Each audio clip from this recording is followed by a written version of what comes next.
जर सर्वात मोठा आणि महत्त्वाचा फायदा म्हणजे काय आहे सांगू का? तर तुम्ही रेकीशी जोडले जाता, कनेक्ट होता. तुम्ही परमेश्वराशी कनेक्ट होता. रेकीशी कनेक्ट होता म्हणजे परमेश्वराशी कनेक्ट होता. तुमचं वन टू वन कनेक्शन होतं.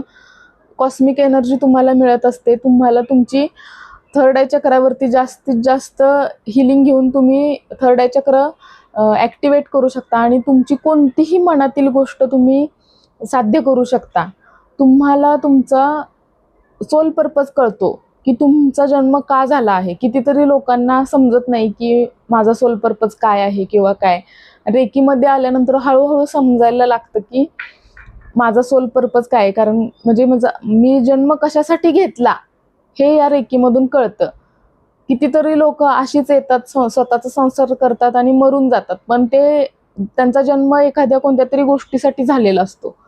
हे समजण्यासाठी रेकीचा उपयोग केला जाऊ शकतो.